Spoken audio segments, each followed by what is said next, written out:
नमस्कार दोस्तों। आज मैं आपके लिए गणित के इंपॉर्टेंट क्वेश्चन कराऊंगा, तो वीडियो को पूरा देखिएगा। चलिए स्टार्ट करते हैं। पहला सवाल है, दो संख्याओं का अनुपात 5:6 है। यदि दोनों संख्याओं में 6 जोड़ दिया जाए तो अनुपात 7:8 हो जाता है। तो संख्याएं हैं, देखो, दो संख्याओं का अनुपात 5:6 है। ठीक है, कोई भी दो संख्या है, कोई भी दो संख्या, इधर मैं मान लेता हूं, ये पहली संख्या और ये दूसरी संख्या, इनका अनुपात 5:6 है। ठीक है, ये प्रश्न है। अगर दोनों संख्याओं में 6 जोड़ दिया जाए तो अनुपात 7:8 हो जाता है। तो वो संख्याएं कौन कौन सी हैं, देखना ध्यान से, इसको कैसे करना है। मैंने आपको बताया है कि अनुपात का मतलब बटा भी होता है। जैसे 5:6 है तो हम इसे 5/6 भी लिख सकते हैं। ठीक है, अब बोला है दोनों संख्याओं में 6 जोड़ दिया जाए, तो हम दोनों संख्याओं में क्या करेंगे, 6 जोड़ देंगे। दोनों संख्याओं में हम 6 जोड़ देंगे।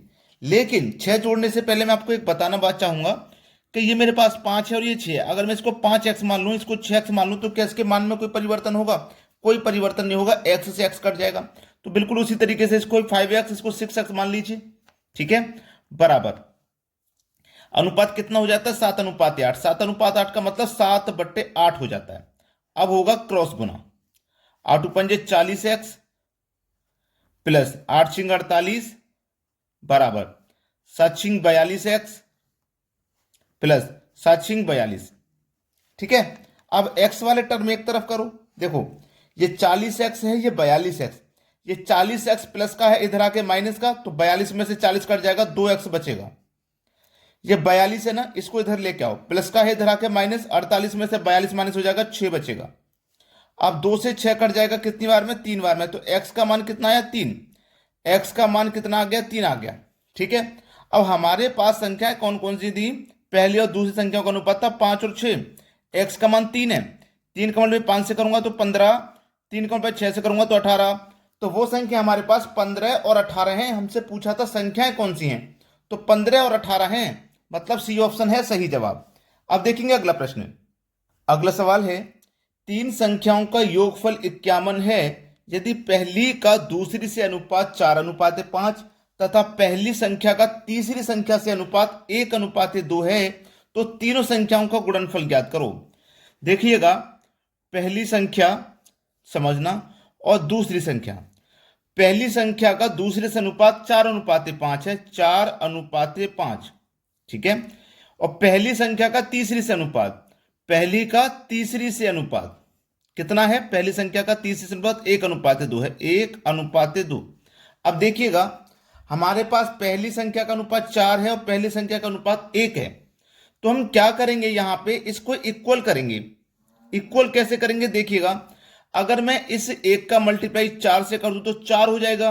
तो फिर मुझे इसका भी मल्टीप्लाई 4 से करना होगा, तो 4 × 1 = 4 और 4 दूनी का 8 हो गया। तो अब संख्या आसानी से पता लग जाएंगी आपको, आसानी से। ठीक है, देखिएगा ध्यान से, पहली संख्या, दूसरी संख्या और तीसरी संख्या। अब देखो, पहली संख्या मेरे पास कितनी हो जाएगी, पहली संख्या मेरे पास देखो कितनी हो जाएगी, 4। पहली संख्या 4 हो गई। दूसरी संख्या मेरे पास कितनी हो जाएगी, 5। और तीसरी संख्या मेरे पास कितनी हो जाएगी, 8 हो जाएगी। यहां तक क्लियर हो गया ना? अब देखिएगा, जब यहां तक क्लियर हो गया, अब हमसे कहा गया है कि हमारे पास तीन संख्याओं का योग 51 है। कितनी संख्याओं का योग 51 है, हमारे पास तीन संख्याओं का योग 51 है। जब हमारे पास योग दिया गया है 51, तो हम क्या करेंगे, अनुपात का भी योग करेंगे। तो अनुपात का योग कितना हो जाएगा, 4 और 5 9 8 17। इस योग में अनुपात के योग से डिवाइड कर दो, कितनी बार में कटेगा, 3 बार में कट जाएगा। ठीक है, 3 बार में कट गया। अब करना क्या, 3 का मल्टीप्लाई 4 से कर दो, पहली संख्या कर 3 × 4 = 12, 3 × 5 = 15, 3 × 8 = 24 हो जाएगा। मतलब तीसरी संख्या 24 है, दूसरी संख्या 15 है, पहली संख्या 12 है। आपसे पूछा है तीनों संख्याओं का गुणनफल, तीनों संख्याओं का हमसे गुणनफल पूछा है। मतलब 12, पहली संख्या 12 है, दूसरी 15 है, तीसरी 24 है। इन तीनों संख्याओं का हमसे गुणा पूछा है, मतलब गुणा करना है।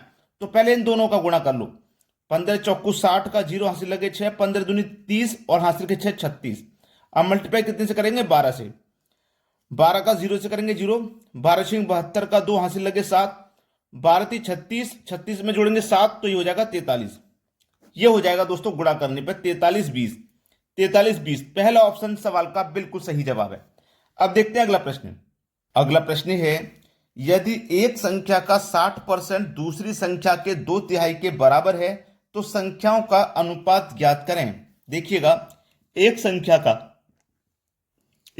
का 60%, ठीक है, दूसरी संख्या के 2/3 के बराबर है, 2/3 के बराबर है तो बराबर ले लो। क्लियर है ना इतना? अब चलो, पहला इंटू 60% का फ्रैक्शन वैल्यू कितना होता है? देखो 60% का मतलब बटे में 100, 20 तिया 60, 20 पंजे 100, यानी कि 3/5, 3/5 हो जाएगा, बराबर दूसरी संख्या का 2/3 है। अब देखो पहली संख्या, जब मैं दूसरी संख्या को इधर लेके आऊंगा तो पहली संख्या के बटे में दूसरी संख्या हो जाएगी, बराबर। अब देखना इधर कितना है, इधर है हमारे पास ये 2/3, ये 2/3 है। अब मैं इस 3/5 को इधर ले जाऊंगा, इस 3/5 को इधर ले जाऊंगा तो संख्या पलट जाएगी, मतलब 5 ऊपर हो जाएगा और 3 नीचे हो जाएगा। ठीक है ना, समझ में आ गया? अब बस इसी को सरल कर लीजिए और आपके प्रश्न का आंसर आ गया है। ठीक है, आपके प्रश्न का आंसर आ गया, इतने को सरल कर लीजिए और आपका आंसर आ जाएगा। देखो 3 तिया 9, 5 दूने का 10, तो इसका मतलब पहली संख्या 10 हो गई, दूसरी संख्या 9। पहली संख्या दूसरी संख्या, पहली संख्या कितनी 10 और दूसरी संख्या कितनी है 9, तो 10:9 आपका सही जवाब है, पहला ऑप्शन। अब देखेंगे अगला सवाल। अगला सवाल है, एक पर्स में 455 रुपए हैं जिसमें 1 रुपये, 2 रुपये, 5 रुपये के सिक्के हैं, 2, 4, 5 के अनुपात में हैं। पर्स में 2 रुपये के सिक्कों की संख्या कितनी है ये बताना है। 1 रुपया, 2 रुपया और 5 रुपये के सिक्के हैं, टोटल सिक्के हैं 455, टोटल सिक्के 455 है। ठीक है, इनका अनुपात है 2:4:5, ये दिया गया। अब देखिएगा 1 रुपये के 2 सिक्के हैं तो 2 रुपये हो जाएंगे, 2 रुपये के 4 सिक्के हैं तो 8 रुपये हो जाएंगे और 5 रुपये के 5 सिक्के हैं तो 25 रुपये हो जाएंगे। इतना तो क्लियर हो गया ना? चलिए, अब ये हमारे पास योग है 455, तो इनका भी योग कर लेंगे। ये हमने रुपए में चेंज कर लिया है, 25 और 8 और ये 2 मिला के 10 और 25, 35 हो गया। तो इस 455 में 35 से आप डिवाइड कर दीजिए, कितनी बार डिवाइड होगा? देखो 35 एकम 35, 10 बचेगा 105, 35 दिया 105, 13 बार में ये कट जाएगा।